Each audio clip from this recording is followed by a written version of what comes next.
असांखे यूनिटनि खे या ज़िलनि खे या डिवीजन खे त जेको कुझु बि गुज़रियो उनखे यादि करणु बेकार आहे। हिन वक़्तु अव्हांखे अलाह साईं होश ॾिनो आहे, अव्हां जाॻिया आहियो त असीं अव्हां खां अॻे ई जाॻियल आहियूं। असीं अव्हां सां हर महाज़ ते गॾु हूंदासूं। जीअं साईं डॉक्टर साहिब ॾियासीं मुआफ़िस थी हलंदा हुआसीं, इंशा अल्लाह ताला मां तव्हांखे यकीन थो ॾियारियां त लाड़काणो ज़िलो साईं डॉक्टर साहिब वांगुरु अव्हांजो मुआफ़िस थी हलंदो। असांखे पक ॾियारियो त कराचीअ में जॾहिं असांखे वठी हलंदव त उतां असां ख़ाली हथे कोन ईंदासूं।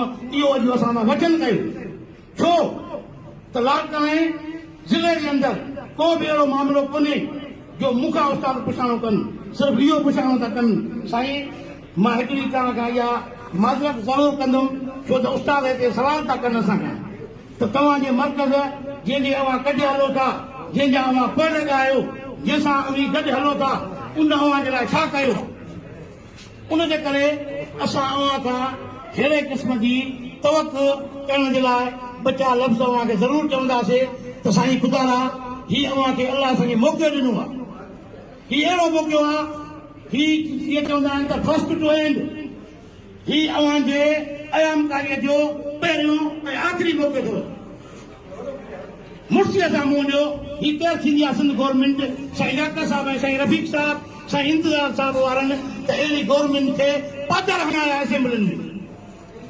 अव्हांजे साम्हूं मिसाल आहे, को बि नओं उस्ताद कोन्हे, सभु पुराणा वेठा आहियूं त जेका अरबाब रहीम सां हालत थी असेंबलीअ में उहा कंहिंजे फत दुआउनि सां थी, तव्हां असांजे फत दुआउनि सां थी। मां चवां थो हीउ सरदार छा पाण खे सैयद सम्झी ऐं अहिड़ी फोकियत में अची उस्तादनि ते चितरियूं थो उछले। यादि रखी छॾ सरदार छा, जेकॾहिं हिननि उस्तादनि जी बद दुआऊं तुंहिंजे घर में गिरियूं त ख़ुदा जो कसम आहे तूं कोन बची सघंदी। उनजे करे मां सिंध गवर्नमेंट खे चितार थो ॾियां त उस्तादनि जा फिलपोर मसइला हल कयो। असांखे कराचीअ जे रोडनि ते न आणियो त बहितर आहे, छो त असीं आख़िरी पंहिंजो मरहलनि में आहियूं, असीं रिटायर थियण वारा आहियूं। छो असां लाइ अहिड़ियूं ज़्यादतियूं थियनि पियूं, जॾहिं त SST 17 स्केल में थो वञे, 18 स्केल में थो वञे, 19 स्केल में थो वञे, उनखां कॾहिं इंटरव्यू वरितो अथव जो तव्हीं असांजा उस्ताद पंहिंजो BEd पास आहिनि, MAd पास आहिनि ऐं अव्हां उन्हनि खां हिन वक़्तु कहिड़े क़िस्म जा अव्हीं राति जो ख्वाब लहो था ऐं प्राइमरी उस्तादनि ते मरियो था।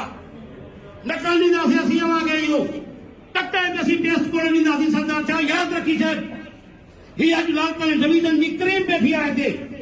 असीं हिते अॼु वचन था कयूं त जेकॾहिं असां उस्तादनि जा मामला हल न थिया त असीं तुंहिंजो घेराव कंदासूं ऐं असीं तुंहिंजे दर ते बि ईंदासीं, तोखे ॿाहिरि निकिरणु कोन ॾींदासीं। यादि रखी छॾ, मता इहो सम्झी त उस्तादनि खे लोड़ी पाप ॾेई ऐं एयर कंडीशन बंगलनि में सुम्ही पवंदुसि, गाॾियुनि में घुमंदुसि, तुंहिंजो एतिरो घेराव कंदासूं तो पंहिंजे घर खां ॿाहिरि न निकिरी सघंदे। तूं लाड़काणे जे उस्तादनि खे कोन थो सम्झी। असीं डॉक्टर जलर जा पैरोकार आहियूं, असीं रफ़ीक तलवार जा पैरोकार आहियूं, असीं इंतज़ार खलकरीअ जा पैरोकार आहियूं, असीं साईं गुलाम रसूल जा पैरोकार आहियूं, तोखे कोन छॾींदासीं। यादि रखी छॾिजांइ साईं गुलाम रसूल साहिब, मां वधीक टाइम कोन वठंदुमि, पर मां तव्हांखे इल्तिजा ज़रूरु कंदुमि त हिन दफ़े हीउ आख़िरी मौक़ो अथव। शायदि तव्हांखे अहिड़ो ॿीहर मौक़ो कोन मिले। हीअ वाली ठही आई अथव, हाणे तव्हांजो कमु आहे। हीउ सभु जो सभु उस्ताद तव्हां वचन था कयो, वचन कयो अॼु हिते त तव्हां साईं गुलाम रसूल सां गॾु आहियो। असीं हर मोड़ ते अव्हां सां गॾु आहियूं, पर ख़ुदा ईअं न थिए त ॻाल्हियुनि जे ज़रिए असांखे आसिरे में आहे ऐं पोइ उतां मोटी अचो था त हे मामला हल थिया, वरी ॿीहर मीटिंग थींदी। इहे असां कोन ॿुधंदासीं, हुते न ॿुधंदासीं। हुते जेकॾहिं घेराव कयो था ऐं वापसीअ में मोटो था त मरण घड़ीअ ताईं बुख हड़ताल ते सभ खां पहिरियों लाड़काणो ज़िलो वेंदो। मरण घड़ीअ ताईं बुख हड़ताल हलायो। वेहण लाइ तयारु आहियूं, को बि उस्ताद कोन थो घबराए। असांजा नौजवान दोस्त अहिड़ा आहिनि जो जेकॾहिं तव्हां उन्हनि खे 72 कलाकनि जे लाइ बुख हड़ताल ते विहारींदव त उहो कोन मुड़ंदव, पोइ अचण वारा ई न आहिनि। असीं त हाणे पोड़ा थी विया आहियूं, पर इंशा अल्लाह ताला असांखे ईमान आहे, असांखे जज़्बो आहे। असीं रत ऐं सतरिनी या पेट्रोलम में 29 साल थी विया आहिनि, पेट्रोलम में मुसलसिल हलूं था, कॾहिं बि कंहिं उस्ताद खे धोखो न ॾिनो आहे। इंशा अल्लाह ताला असीं अव्हां सां गॾु आहियूं ऐं अव्हांखे बि अलाह साईं